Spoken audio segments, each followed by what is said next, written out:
Bonsoir et bienvenue sur notre chaîne de la justice de Dieu en Jésus-Christ. Alors oui, nous sommes le ministère de la justice de Dieu en Jésus-Christ, comme je ne cesse de lui dire, nous avons été justifiés. Donc qui dit être juste, dire que être approuvé, réconcilié avec Jésus. Oui, nous sommes justes, nous sommes des saints. Et grâce au sacrifice de Jésus-Christ à la croix. Alors, il faut savoir que le Seigneur, le jour qu'il devait mourir, la veille de sa mort, il a versé son sang et il a dit ce sang est le sang de la nouvelle alliance. Alors, une chose qu'il a dit, c'est qu'il faudrait se rappeler, faites cela en mémoire de moi.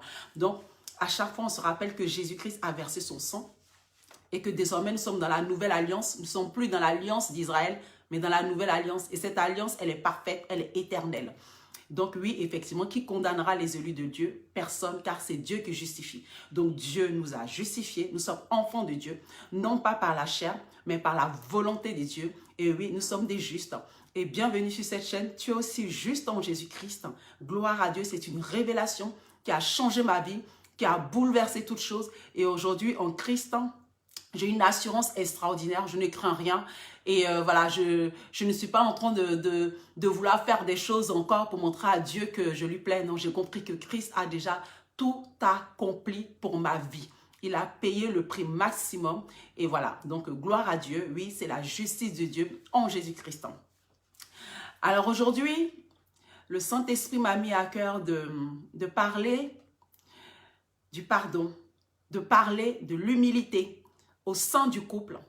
Donc l'humilité au sein du couple. Il faut savoir que nous avions ne cessé de parler plutôt du mariage. Donc je vais faire un petit résumé d'abord avant de parler, de faire une petite conclusion, voilà. Et on va faire une petite pause pour aujourd'hui parce que voilà, j'avais discuté avec le Seigneur, le Saint-Esprit, mon chéri d'amour, voilà. Amen, gloire à Dieu, il est toute ma vie. Heureusement, on peut communiquer comme ça avec le Saint-Esprit afin qu'il nous conduise et nous instruise. Et voilà, donc du coup, on va faire un petit résumé et conclure aujourd'hui et on reprendra lorsque il nous donnera l'ordre de reprendre. Donc voilà, on a parlé déjà pour vivre victorieux, c'est déjà de savoir son identité déjà en tant que femme. Et j'avais expliqué qu'autrefois la religion avait au fait modifié l'identité de la femme. On nous avait fait croire qu'en tant que femme, voilà, on devait être soumise. Et on nous avait défini la soumission dans le sens où on devrait être comme une boniche au fait. Alors que la soumission dont Dieu parlait, c'était le fait d'avoir un profond respect pour nos époux, de les considérer et voilà, de pas forcément toujours répondre lorsque monsieur nous parle. Donc c'est une soumission, de considérer qu'il a une position, c'est notre époux, c'est notre moitié. Donc c'est ça la soumission, c'est pas voilà, je suis la bonne de la maison, je me tais, je ne fais rien, il parle, il fait ce qu'il veut et moi je ne dois rien dire. C'est pas dans ce sens-là, au contraire, c'est la femme qui doit marcher dans la sagesse.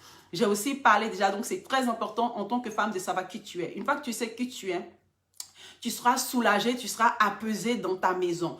Et après, j'ai aussi parlé de l'homme, au fait. Il faudra aussi que l'homme sache que la femme n'est pas une boniche. Il faudrait qu'il sache que la femme est vraiment son aide. Elle est venue pour lui apporter ce dont il a besoin, en fait, pour pouvoir avancer dans le but que Dieu leur avait prédestiné ensemble, en couple. Alors, j'ai beaucoup parlé du couple parce qu'effectivement, on voit aujourd'hui qu'on a l'impression que le couple, c'est un échec. Et avant d'être en couple, déjà, on est célibataire. Donc, en tant que célibataire, on est amené à être en couple. Parce que souvent, j'ai eu des célibataires qui m'ont dit, oui, mais voilà, ça concerne beaucoup les couples. Mais il faut savoir qu'en tant que célibataire aussi, on doit être enseigné concernant ces choses-là. Parce que moi, en tant que célibataire, on ne m'avait pas enseigné ces choses. Et je bénis Dieu. J'ai eu cette intimité avec lui. Et c'est lui qui m'a enseigné comment je dois me comporter dans mon couple parce qu'au début aussi, les 6 premiers mois de mon couple, c'était très difficile. Donc, c'était voilà, c'était la femme rebelle, la femme de caractère. Voilà, donc c'était très difficile. Et le Saint-Esprit m'a enseigné et il m'a montré comment je devais me conduire. Et il m'a expliqué que dans les couples, ça ne devrait pas être des hauts et des bas, mais plutôt de progrès en progrès. Et effectivement, lorsque j'ai appliqué ces choses-là, j'ai vu que effectivement, c'est délicieux d'être en couple et gloire à Dieu.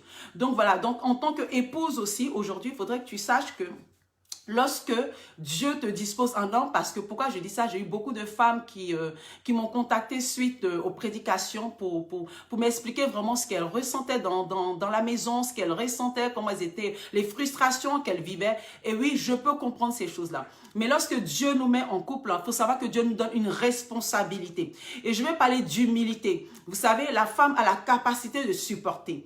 La femme a la capacité de supporter. Et j'avais expliqué que la femme et l'homme sont conçus différemment. La preuve, une femme peut supporter une grossesse pendant 9 mois.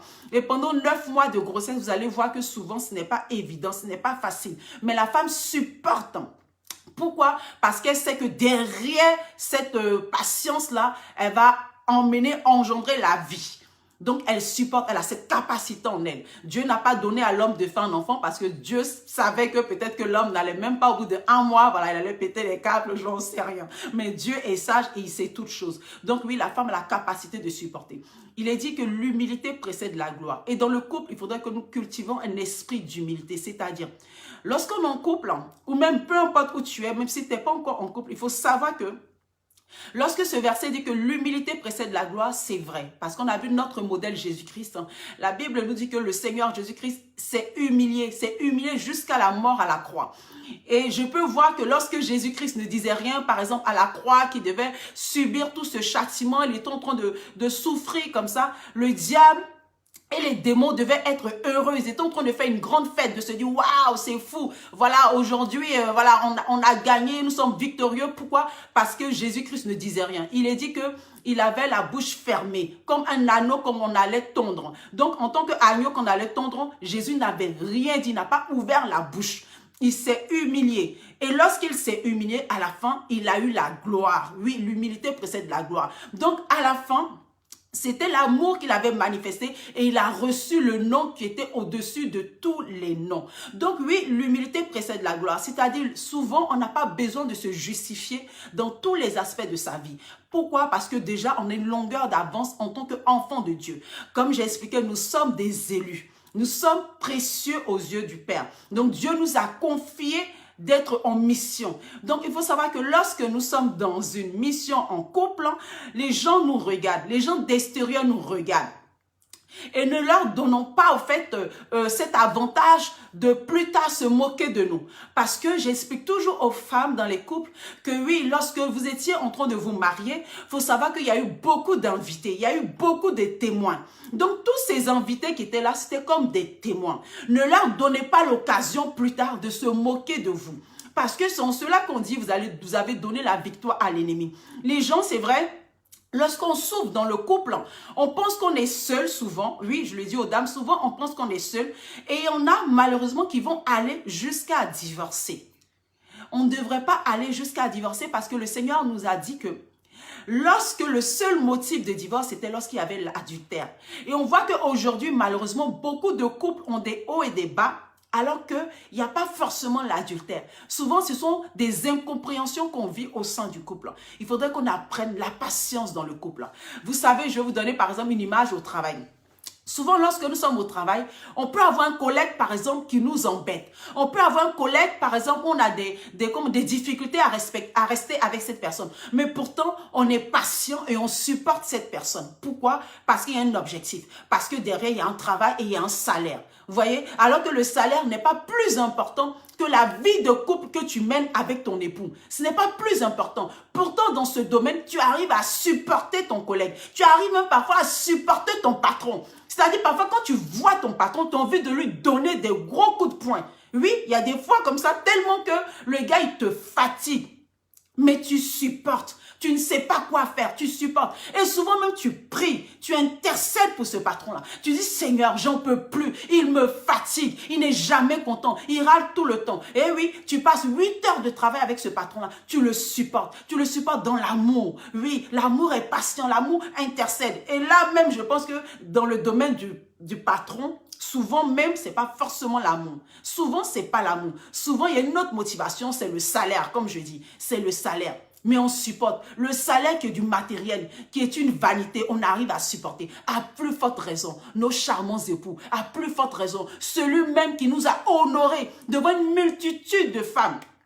Vous savez, le jour où vous étiez en train de vous marier, mesdames, oui, je parle aux dames parce que j'ai eu beaucoup de femmes avec qui j'ai discuté et je sais et je suis avec vous de tout cœur. Il faut savoir que le jour où vous étiez en train de vous marier, il y avait beaucoup de jeunes femmes qui enviaient votre place. Elles étaient là, elles enviaient votre place. Vous ne saviez pas ce qui était sur leur cœur. Elles étaient en train de dire, waouh, mais celle-là, franchement, je ne sais même pas ce qu'elle a fait pour mériter ça. Ne leur donnez pas l'occasion de dire, je savais que ça n'allait pas marcher. Ne leur donnez pas cette occasion-là. Ne leur donnez pas cette occasion-là. Donc, refusez toute mauvaise pensée de l'ennemi concernant ce que vous vivez comme difficulté dans votre couple.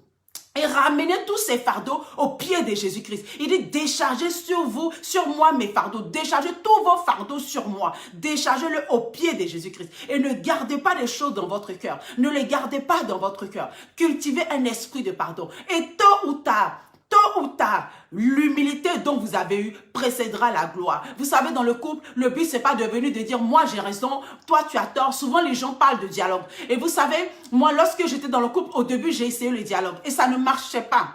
Et je ne comprenais pas, je dis, ah bah on m'a dit dans le couple, il faut dialoguer et tout ça, ça ne marchait pas. Et le Saint-Esprit m'a carrément dit, il dit, tu ne peux pas dialoguer avec quelqu'un dont tu es en train d'apprendre à connaître. C'est-à-dire, on venait à peine de se mettre en couple que déjà je cherchais un dialogue. Le dialogue, c'est dans le temps. Tu ne peux pas aller voir le voisin de ton quartier parce que voilà, vous avez des indifférents ensemble que tu vas aller vouloir dialoguer avec lui. Il ne va pas te comprendre. Le dialogue, c'est dans le temps. C'est lorsque ensemble vous apprenez à vous connaître. Parce que vous allez comprendre que lorsqu'il y a dialogue, chacun va venir avec c'est ce que le touche. L'autre va dire oui, tu m'as fait ça. L'autre aussi va dire oui, tu m'as fait ça. Et du coup, bah, il n'y a pas d'issue. Donc, vous allez voir que votre dialogue, malheureusement, va pas aboutir. Ça, je l'ai expérimenté. C'est pour ça que je conseille aux femmes, je dis ne dialogue pas tout de suite lorsque au début il n'y a pas une amitié qui s'installe, il n'y a pas une complicité qui s'installe. Lorsqu'il y a une complicité qui s'installe, lorsqu'il y a une amitié qui s'installe, vous pouvez commencer à dialoguer et le dialogue devient intéressant et passionnant parce que là il y a le pardon qui s'échange. Là je suis désolée chérie, c'est vrai je n'ai pas fait attention et vice versa. Mais au début,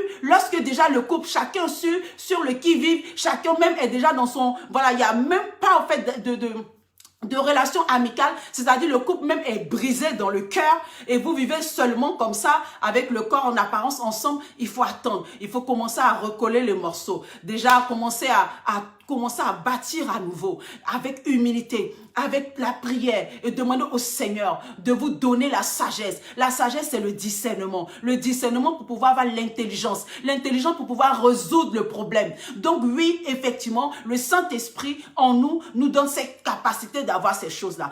Vous savez, oui, mes sœurs, l'humilité précède la gloire. Pourquoi? Parce que les hommes, souvent, il y a beaucoup d'hommes qui sont très orgueilleux.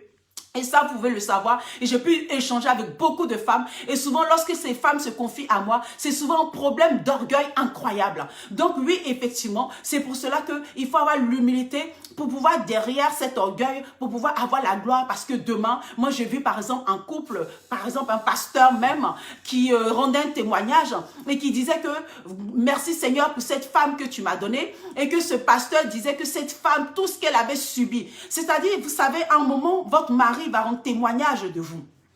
Lorsque vous allez savoir le supporter, il va rendre témoignage de vous. Témoignage de vous. Lorsque vous allez rester dans l'humilité, il va rendre témoignage de vous. C'est en cela qu'on dit tu vas avoir la gloire. Parce que effectivement, ce monsieur, lorsqu'il parlait, j'ai complètement oublié son nom, il s'appelle le pasteur Ali Banza, je crois. Et en tout cas, son témoignage était puissant. Il rendait témoignage comment il a méprisé sa femme, comment il la traitait au fait.